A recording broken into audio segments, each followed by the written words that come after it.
You've heard of Viking metal. You've heard of pirate metal. But what about Christmas metal? What's up everybody, my name's the Drum Guy and welcome to today's video. 'Tis the season to be jolly at the moment and I am a few days late, Christmas has passed. But we're still within the festive period, coming up to New Year. And I wanted to do a video on something that I recently discovered, which is Christmas metal. And I want to talk about something that I have recently discovered, which is an album which dropped last week, which is a Christmas carol by a band called Majestica. Now, if you don't know who Majestica are, they are a power metal band from Sweden, formerly known as Rainseed, and they've changed their name to now Majestica, which reflects one of Rainseed's earlier albums. How I come across this was I actually saw an advertisement for one of their songs, which is The Joy of Christmas. So I checked it out, this new album, and we are going to listen to one of their songs. I've saved one of the songs for this video in particular, but I've listened to all the other songs. Oh my god, I didn't really know what to go into when I listened to this album. I didn't even know at the start of it that it was based on the Christmas Carol story. But if you're a rock and metal fan, this season is really the period where we kind of lack in music. But then Majestica came along and dropped a banger of an album. It's about 9 tracks long, 41 minutes, and every song apart from one, which I'll listen to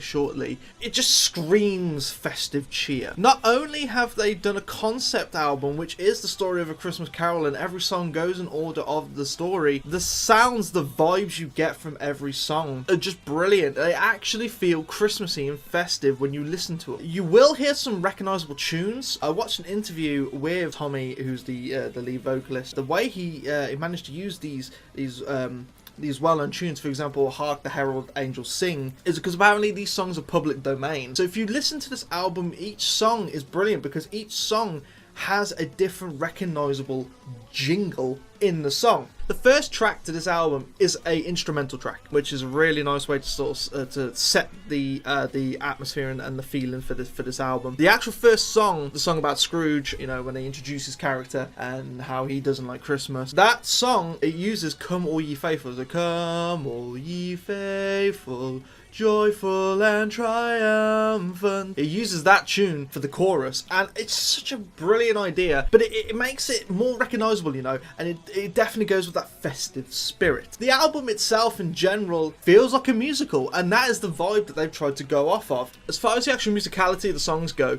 the guitars are solid. It's power metal, and I'm actually a sucker for power metal. And the guitars really reflect that power metal feeling while still giving off the Christmas kind of vibe. It's really, really, really good how they managed to do it. The drums, solid. There are some beats in there that I love. The lyrics, I mean, let's get to the lyrics. The lyrics are genius. They reflect the song, and if you actually listen to the lyrics carefully, you'll notice there's actually some lines of the story in the songs, which rightly so should be.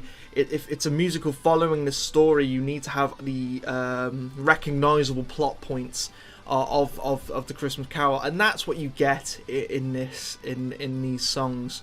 They get in notable references, and Tommy said that when he was watching the versions, he would write notes down of lines that had to be in songs to make the songs make sense, and he really wanted to go with his musical theme of telling a story. What's also good about it though is each song could still stand on its own, so you don't necessarily need to listen to every single song every single time. You could listen to one song of the album, and you know, any given part, and you can really just lose yourself in it. You feel like you've listened to the entire musical, to be honest. The ballad of the album, which is The Joy of Christmas, which is Bob Cratchit's song, amazing. You've still got these power metal vocals, but it's like majority piano playing all the way through. It's a ballad, but then at the very end, that's when the drums come in and the guitar come in. But it fits. It doesn't feel forced, and it's a great way to end the song. It's a beautiful song. I'd recommend you go listen to it. The last vocal song of the album is, which is a Christmas Story, which is the moment where Scrooge is like, he's had the free spirits. He's now a changed man, and iconically the way that they have to put the line in where Scrooge is like, "Dear boy, I say, what day is it today? And then the boy looks up and he goes, why, sir, it's Christmas Day. He's like, the spirits have done here to all in one night. Iconic lines that just appear in these songs really help make you feel you're going through this story. I mean, the Christmas Carol is a well-known story. Everyone knows it. And this is one of the best interpretations of it. We are going to listen to A Ghost of Christmas Past. So, I chose this song because of the music video, so we've got something to look at. So let's get in to Ghost of Christmas Past, seal off the last song I need to hear, and let's enjoy the festive spirit of this song.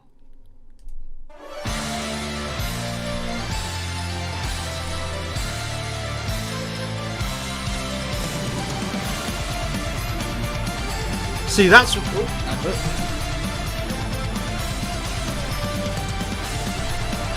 So that's what I'm talking about. Just listen to that, like that double kick going, and the beat is just awesome. And just look at this music video; it's just so beautiful.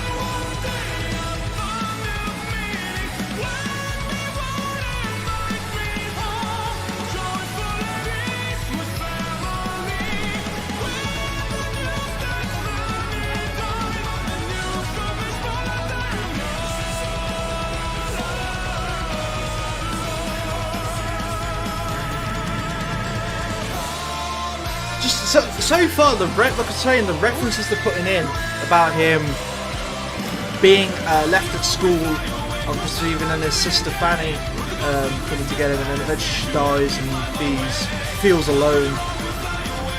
And then the mention of Ghost of Christmas Past saying, "Take my robe."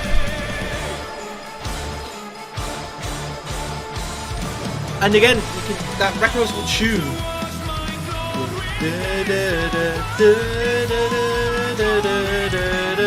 It's a recognisable tune.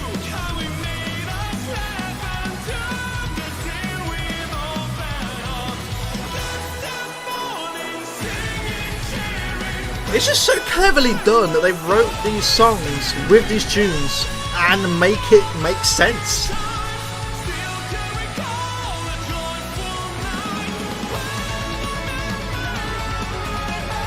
Okay, so we've got a mention of Belle, which is the girl that Scrooge fell in love with.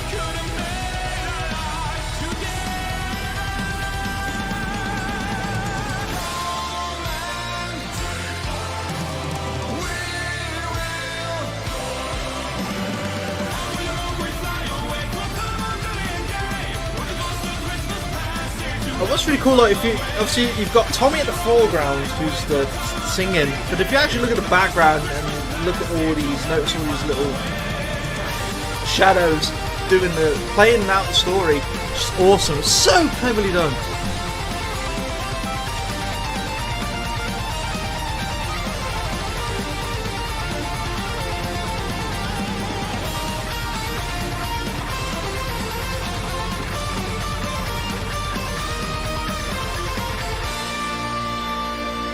I wonder if they're going to mention it, because don't forget, in the actual story, Belle leaves him.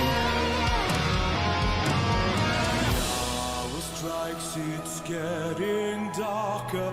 Then I see a lonely man waiting for Here we go. his true love bed, knowing that she won't show up.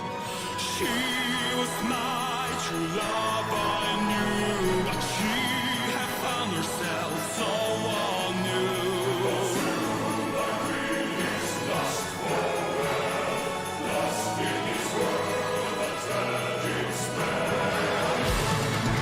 Gonna quickly pause it. That was so cool there. So it mentions the fact that in case you're unaware of the story of the Christmas Carol, Scrooge does fall in love with a girl called Belle.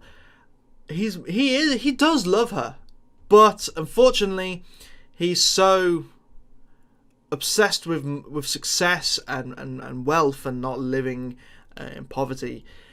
he kind of neglects his feelings, in terms of he pushes Belle away. She doesn't feel close to him. But he still does love her. He just can't bring himself to change who he is.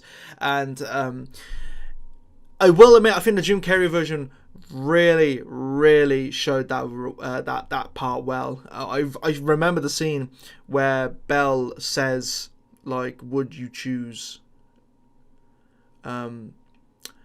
She says something like, "If I was in a different position, would you still choose me?" And he doesn't say anything. He just stands there and stares at her, and she goes, "See, I knew it." And she goes to walk off, and then he does say, like, "You think I wouldn't?"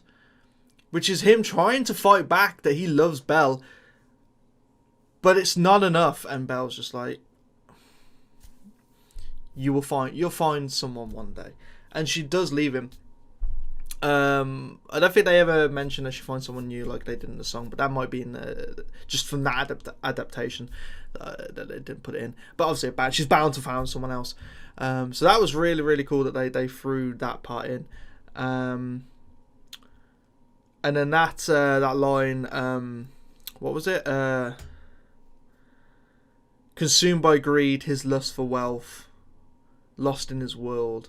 A tragic spell is how they've chosen to convey that, and that's just so good. That's so good. Listen to the album.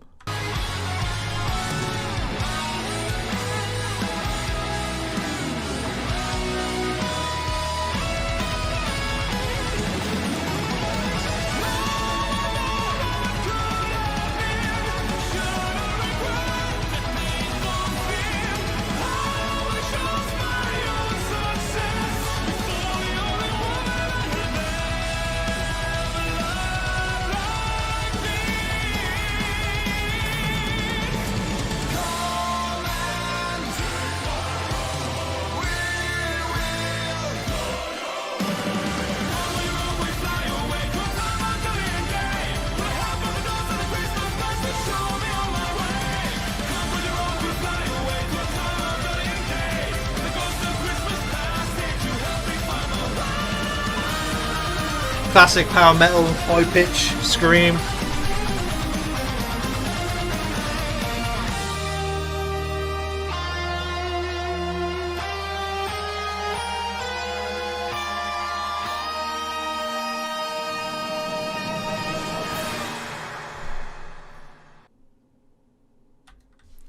And there we go. That was The Ghost of Christmas Past. What a beautiful, beautiful song. I absolutely love it. The whole album I love. In my opinion, only power metal could have pulled this off. I can't imagine something like this being done by like a metalcore band. Just any other type of genre, thrash metal. Like, I just can't picture it. Maybe a rock band like could have pulled it off. I think this was done really well. I can't imagine it being any better, and I think this is a treat that we all needed for this year. Thank you everybody for watching, and my name is The Drum Guy, and I will see you all next time.